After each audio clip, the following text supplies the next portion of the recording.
Hi, my name is Gerhard Gschwandtner. Welcome to Selling Power TV. Today we have the pleasure of speaking with Nick Kane. He's managing partner with the Janek Performance Group. Welcome, Nick. Hello, Gerhard. Nice to see you.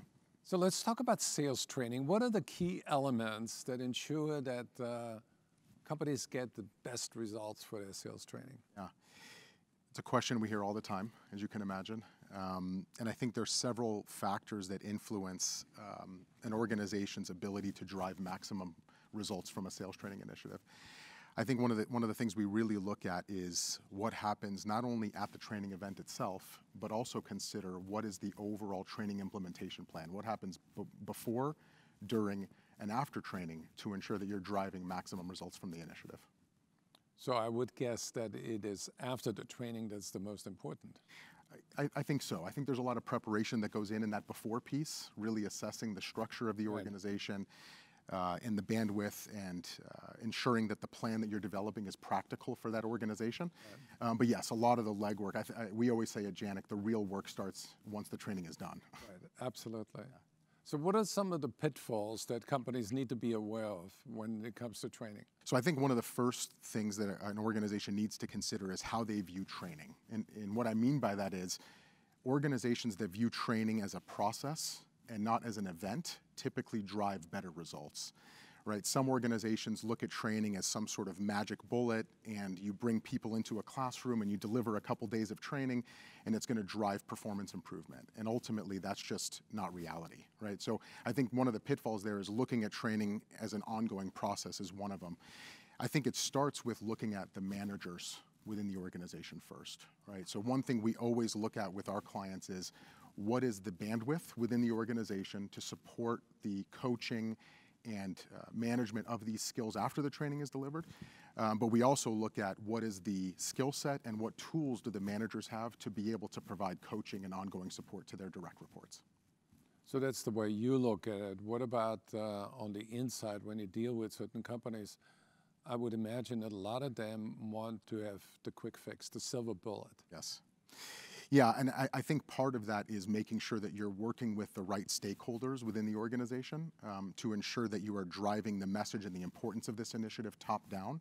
So working with the executive team, working with the head of sales, if you will, to really explain the importance of implementing this the right way, right, with a smart plan. I think once that is done and you have the right messaging that's driven from the executive team, you typically can change that mindset a little bit and get the organization to really buy into the importance of making this a sort of all hands on deck approach. But I would also imagine that there are a lot of internal priorities that are competing with a training initiative. Yeah. How do you handle that?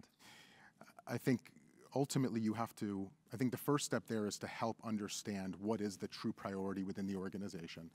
Help the executive team and the management team understand where those priorities are and help them see the value that training, coaching, development, and support provides in driving results for an organization, right? So there's a lot of innovation in the training industry. There's a lot of technology coming, a lot of learning platforms. Yes. But also there's a lot of know-how how humans learn. Talk to me a little bit about those innovations that you have come up with. Yeah, it's a great question. We've spent a lot of time as an organization over the last few years focusing on innovation around skill sustainment following training, right? And we've seen this as a problem in the industry for some time. Sales training is synonymous for providing sort of a lift immediately. You start to see some great performance. People come out of those workshops motivated. Then they go back to the real world, and typically behavior starts to revert back to their old habits, right?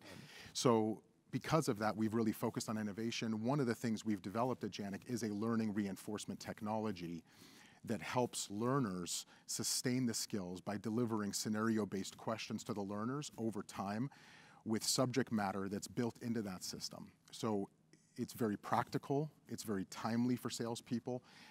To go back and ask them to reread information or study information is challenging because salespeople are busy. So this provides a very practical and useful tool to keep the skills and knowledge in front of them over a consistent and extended period of time. So you're really watching both the learning curve and the forgetting curve, and then you push up the memory that they have acquired and shoved aside. Exactly right. Yeah, and managers play a big role in that system as well. It's a fully integrated platform across both the sellers and the managers, because there's also reporting that managers will receive to support their coaching efforts around how well they're becoming or how proficient they're becoming in the skills. So can you give me an example, a real life example of a company that has worked on exactly that problem, where they're up the forgetting curve or eliminate that? Yes. Yeah, actually I can. There's one client that comes to mind, a client in the financial services space that we've been working with for some time, and that was one of their biggest challenges. They had implemented sales training in the past, and it sort of fell flat, right? They delivered it, and they weren't seeing the spike and the long-term results that they anticipated. So we worked with them closely. We partnered with them to deliver a highly customized sales training program, but more specifically, we implemented our learning reinforcement technology and also some tools for the managers outside of that to drive skill sustainment and results long-term. And the client has seen amazing results. Their market share is up. Their overall revenue has increased since we delivered the training. And ultimately, the client is very pleased. We continue to work with them today. So final question, what is the impact of a skills training on the salesperson's level of motivation and confidence? I think it's key. I think it's, quite honestly, I think it's one of the most important things, right?